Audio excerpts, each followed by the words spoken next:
His wife killed him, shot him in his head, and then cut his pieces of his body. Man, it's sad though, man. How can you just chop somebody up like that? Now, 30-year-old Cierra Alexis Sutton stands charged with murder, accused of shooting her live-in boyfriend, Stephen Coleman, in the head while he was sleeping, and then chopping his body into pieces with a machete and dumping parts of his body into the dumpsters at her apartment complex. Time up there from the before he even got the key.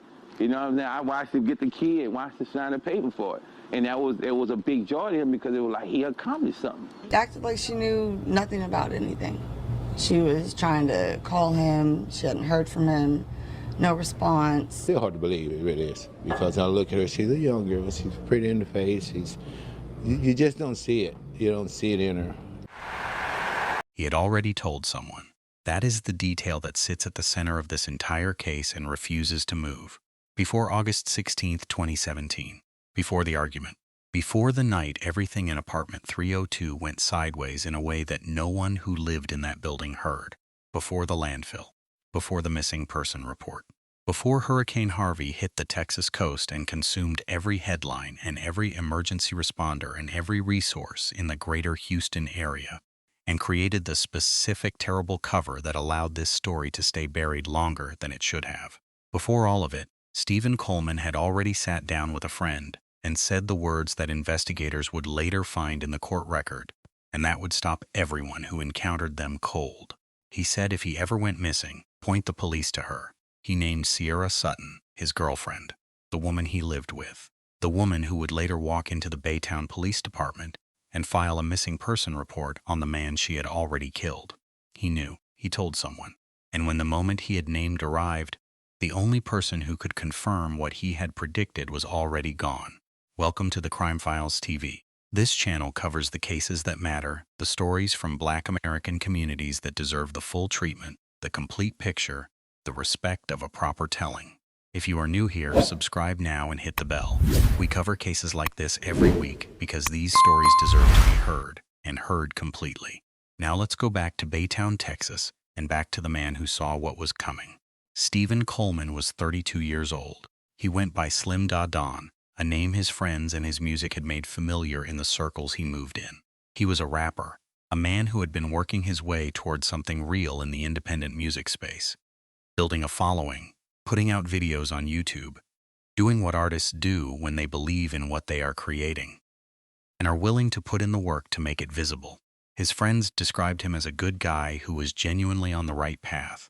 Michael Gonzalez, who knew him well, told reporters that he really was on the right path, and that for some reason things did not go the way he wished at the time.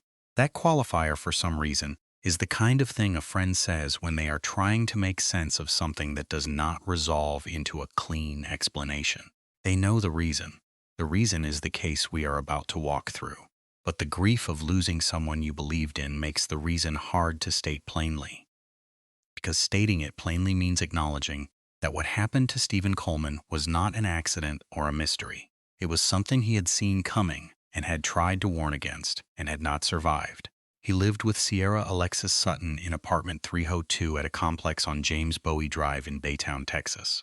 Baytown sits east of Houston in Harris County, a mid-sized city on the banks of Galveston Bay, the kind of place that is big enough to have its own rhythm and its own community identity, but not so large that a crime in an apartment complex does not reach the people who knew the people involved. Sutton was 30 years old. She worked at a veterinary clinic. She had a 10-year-old daughter from a previous relationship who lived with her and Coleman in that apartment. The relationship between Coleman and Sutton was, by the accounts of people close to it, what Coleman's friend Elisa De Los Santos described as a love-hate relationship. He had been wanting to leave. He wanted to move on from the situation. Apparently, De Los Santos told reporters Sutton did not want him to go on without her. That phrase, "she did not want him to go on without her," is a description of possessive entitlement so complete and so final that it explains in human terms what the court documents would later describe in legal ones. She did not want him to leave. And when the relationship reached the specific point where leaving became real rather than theoretical, where Stephen Coleman's desire to exit was no longer something she could manage or redirect or absorb through the daily friction of a difficult relationship, she made the decision that he would not go on at all. The evening of August 16, 2017 began with an argument. Exactly what was said between Stephen Coleman and Cierra Sutton in apartment 302 on James Bowie Drive that night is not fully detailed in the public record. What the record establishes is the trajectory of that argument and where it ended. Sutton shot Stephen Coleman in the head while he slept. That is the account that she herself gave to multiple people before investigators had developed enough evidence to arrest her in conversations that became the evidentiary foundation of the case against her. She told people what she had done in Louisiana after she had already filed the missing person report, after she had already helped Coleman's family search for him, after she had already stood beside the people who loved him and played the role of the concerned girlfriend who could not understand where he had gone. She told people anyway. Whether that was compulsion or arrogance or the specific psychological weight of having done something too large to keep entirely inside is a question that the public record does not answer. What it answers is that she talked, and the people she talked to went to the police. But before we get to Louisiana and the arrest and everything that unraveled in the weeks following August 16th, we need to sit with what happened inside that apartment on James Bowie Drive in the hours after Stephen Coleman was killed. Because what Cierra Sutton did after the shooting is not something that the standard framework for understanding intimate partner violence fully accounts for. It is not what a person does when they have acted in the heat of the moment and are overwhelmed by what they have done. It is not the behavior of someone in shock or grief or the specific kind of paralysis that follows an impulsive act. What she did was methodical. It was sustained. It required physical effort and extended time, and the specific suppression of everything that makes an ordinary person unable to continue once a certain threshold of violence has been crossed. Stephen Coleman's body was too heavy to move intact. That is, by her own account to the people she later confessed to, the reason she did what she did next. She had a machete in the apartment and she used it. She took apart the body of the man she had been living with and carried the pieces out of the apartment in a building where other people were going about their lives and placed them in the dumpsters of the complex. Then she transported what remained to a landfill.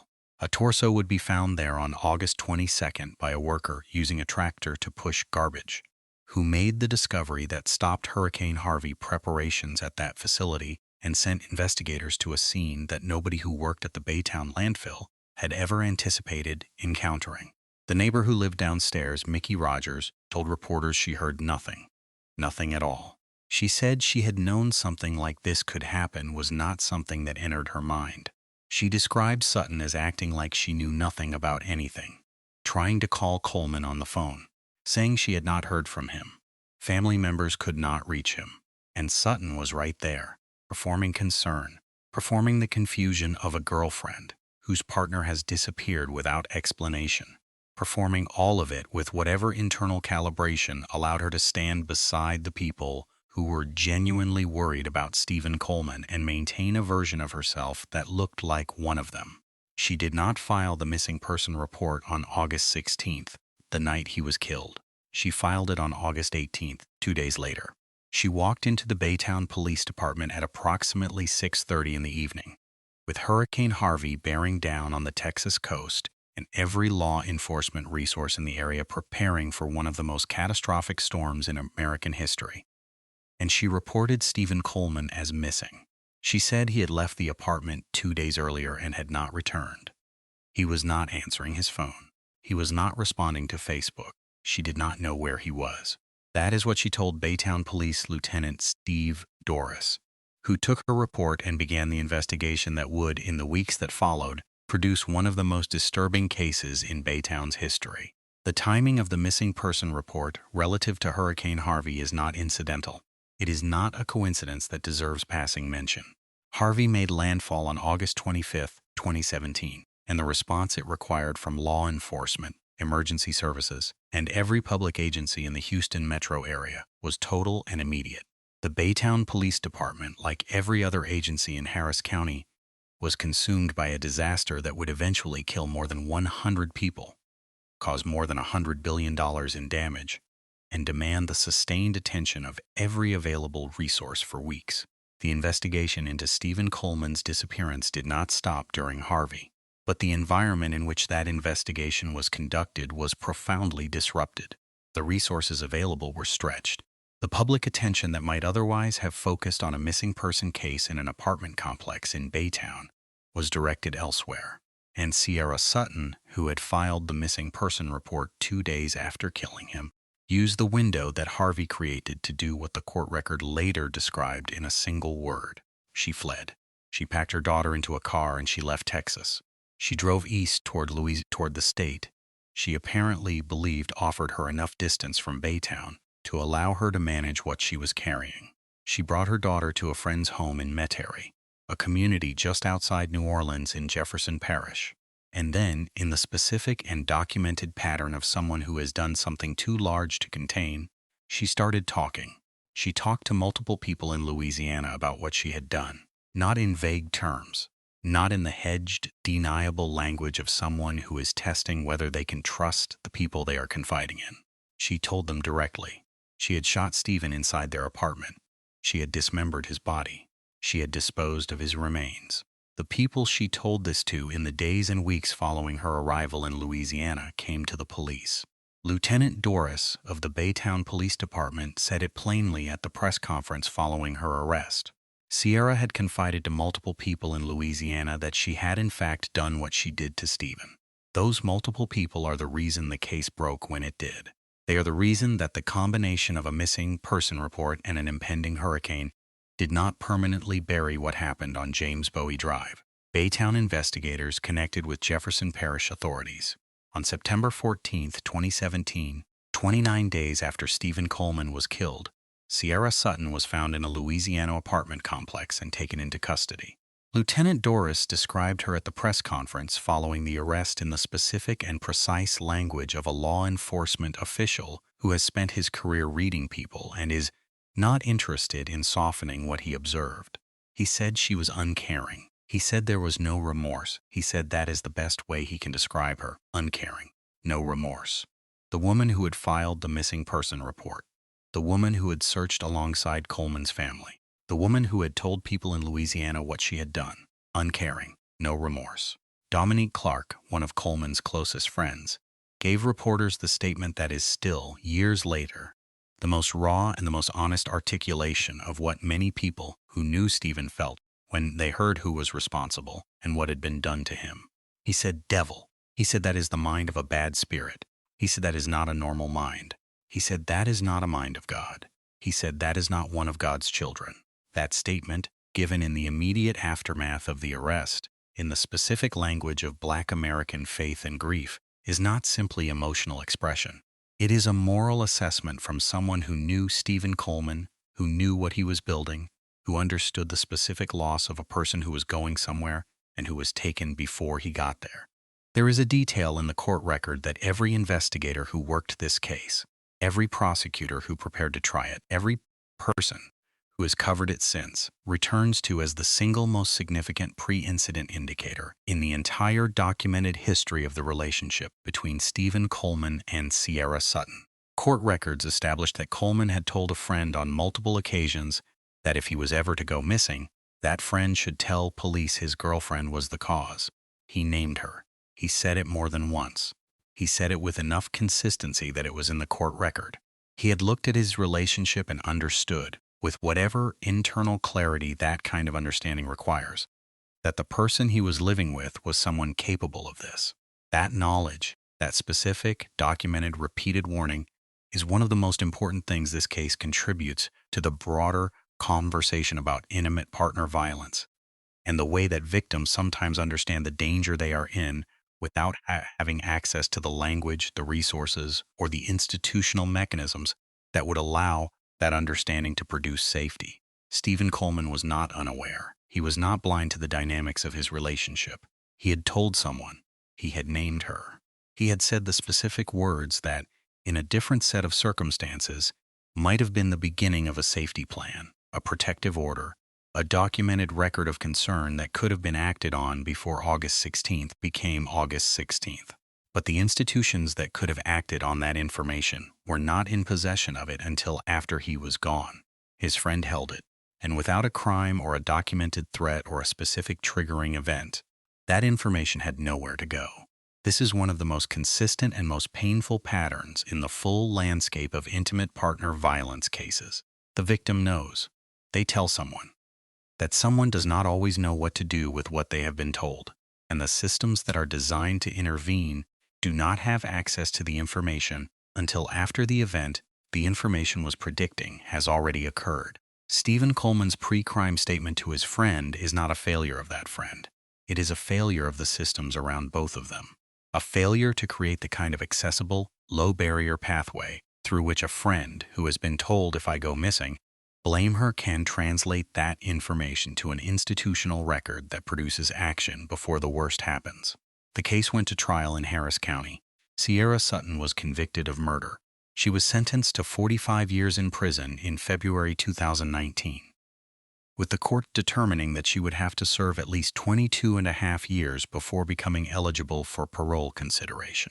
Lauren Bard, the assistant district attorney who prosecuted the case, said at sentencing that justice had been served, but she added something that the Coleman family carries with them still.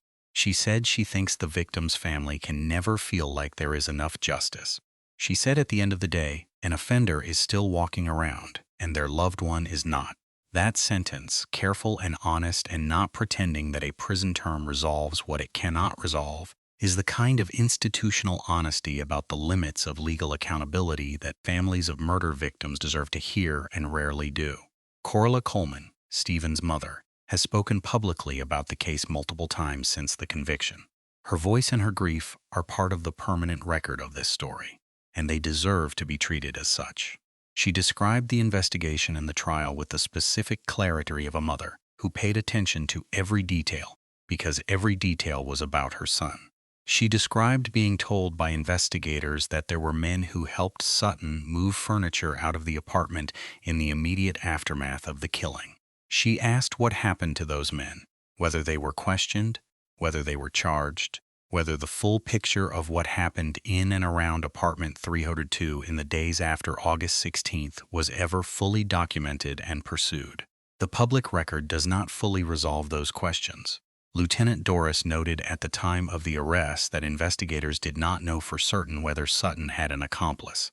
He said there was some information suggesting there may have been other people in the area or in the apartment during the relevant time period. Whether those individuals were ever identified and whether their role was fully investigated is not established in the available public record. Corla Coleman also described the specific additional grief of watching production companies and media networks produce accounts of her son's death in the years following the conviction.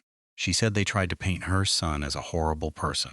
She said that not long after Stephen's murder, various production companies began airing different accounts of what happened, including character sketches of Stephen that she found inaccurate and damaging to his memory. She said she had reached out to those companies and called on them to cease coverage of the case.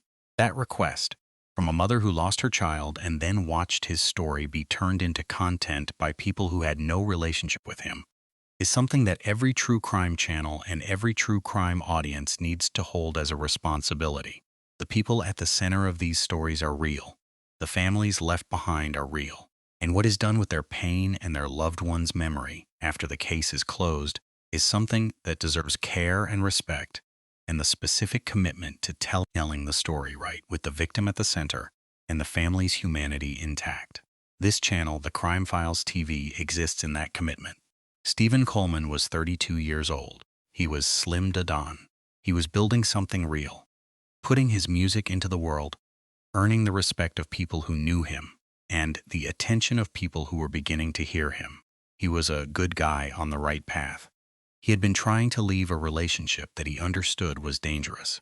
He had told his friend what he knew, and on the night of August 16, 2017, while Hurricane Harvey was gathering in the Gulf of Mexico and the entire Texas coast was bracing for what was coming, Cierra Sutton made the decision that Stephen Coleman would not leave, that he would not go on, that if she could not have him, the end of their story would be the end of his. She was wrong about one thing. His story did not end on James Bowie Drive. It continued in the court record. In the 45-year sentence entered in the 180th Criminal Court with Judge Deshaun Jones presiding, In the words of Dominique Clark and Elisa Delasanas and the people who knew him and who have been speaking about him since 2017 so that the world understands what was lost. In the music he put on YouTube under the name Slim Da Don, which is still there, which is still his voice, which is still the record of a man who was building something and who deserved to finish building it. He told his friend if he ever went missing, point the police to her. He was right about who. He was right about what was possible. And he deserved a system that could have received that warning and acted on it before the warning became a prophecy. Cierra Alexis Sutton is in the Texas Department of Criminal Justice, serving a 45-year sentence. She will be eligible for parole consideration after serving 22.5 years. The Coleman family is still living inside the loss, still asking the questions that the trial did not fully answer, still holding Stephen's memory with the specific, sustained care of people who understand that the person they are holding cannot be adequately represented by a court docket or a news article or a true crime script. He was their son, their friend, their artist, their Slim Da Don. If someone in your life has made a statement like the one Stephen Coleman made to his friend, please do not hold it alone. Please document it. Please tell someone who can help. The National Domestic Violence Hotline is available at 1-800-799-7233. Free and confidential, 24 hours a day, 7 days a week. By call, text, and chat at thehotline.org. Warning signs matter.